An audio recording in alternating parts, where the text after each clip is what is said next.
एक बार आपके पास आएंगे। तो बात कर लेते हरियाणा की रोहतक की पहलवान रहने वाली भारतीय पहलवान रितिका हुड्डा की, जिन्होंने पेरिस ओलंपिक में 76 किलोग्राम भार वर्ग में चुनौती पेश करने के लिए जो कि तैयार हैं।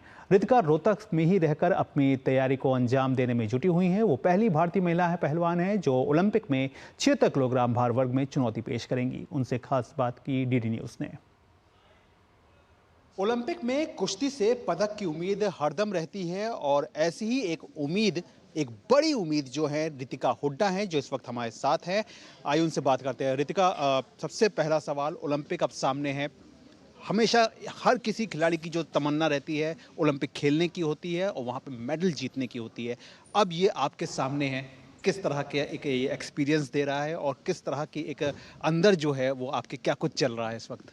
सर, मैं बहुत एक्साइटेड हूँ। मैं 76 किलोग्राम में भारत की पहली महिला हूँ जिसने क्वालिफाई किया, और मैं एक्साइटमेंट भी बहुत है कि मैं इंडिया को रिप्रेजेंट करूँगी 76 में, और एक्सपीरियंस भी मुझे काफ़ी मिलेगा। और जिनके साथ मेरी कुश्ती है वो सीनियर भी हैं, एक्सपीरियंस वाले भी हैं, लेकिन मैं अपना 100% दे के आऊँगी। क्या आपको ऐसा लग रहा है कि ये एक बड़ा मंच है और जब इस बड़े मंच पे आप सामने होंगी तो क्या कहीं पे दबाव भी आप अपने अंदर महसूस कर रही हैं?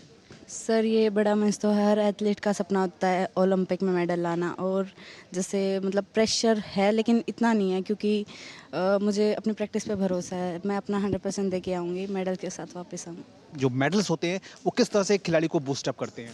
सर हाँ, जैसे 23 में गोल्ड मेडल आया था तो मेरा एक्सपीरियंस भी थोड़ा मतलब ज़्यादा हुआ था और कॉन्फिडेंस लेवल भी अप हुआ था। हम जितने कंपटीशन खेलते जाएंगे हमारी गलतियां पता चलती जाएंगी और कॉन्फिडेंस लेवल अप होता जाएगा, और हम हारते भी उससे सीखते ही हैं। तो बस मैं खेलती गई और मतलब कॉन्फिडेंस आता गया और अपनी गलतियों पर काम करती गई। ओलंपिक कितना अलग मान रही हैं आप इन सब चीज़ों से? जैसे रैंकिंग सीरीज में हमने देखा दुनिया भर के जो टॉप के पहलवान हैं वो वहाँ पे सामने होंगे, तो कितना अलग होगा ये एक मंच? सर, ये वो लास्ट स्टेज है जो हर एथलीट जाना चाहता है जहाँ पे, और ये सबसे अलग स्टेज है।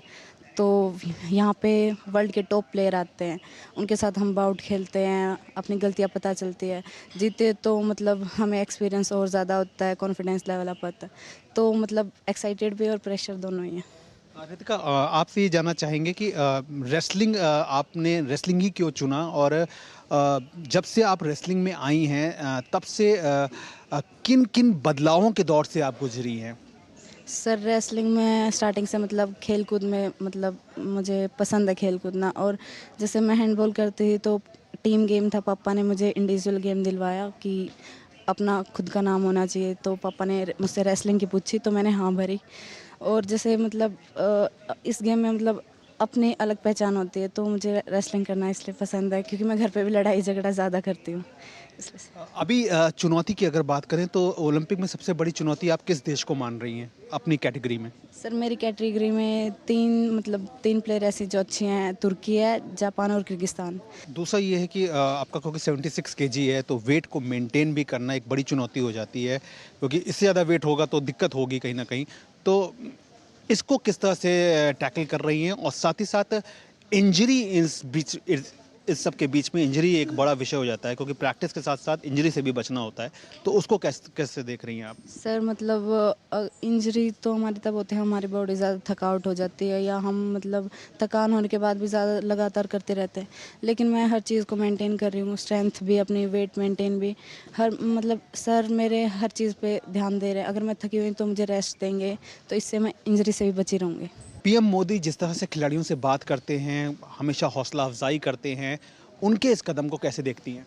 सर, जैसे हम उनसे मिले हैं, उन्होंने हौसला अफजाई किया तो मुझे बहुत खुशी हुई। मैं पहली बार उनसे मिली, और मतलब यूँ कॉन्फिडेंस भी हुआ मुझे कि मैं भी देश के लिए कुछ करूं, तो मुझे बहुत अच्छा लगा सर।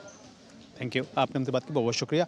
तो जाहिर तौर पर रितिका हुड्डा जो है वो अपनी तैयारी को एक पूर्ण मान रही हैं, लेकिन इसके साथ ही साथ वो इस बात को कहती हैं कि जो तैयारी है वो पिछला जो कॉन्फिडेंस रहा है, जीत का जो कॉन्फिडेंस रहा है, उसका एक बड़ा योगदान रहा है।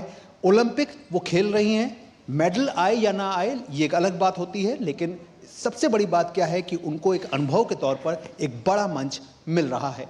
कैमरामैन मनमोहन के साथ मैं गौरव कुमार, डीडी न्यूज़, रोहतक। तो यहाँ पे वक्त हो गया एक छोटा सा ब्रेक।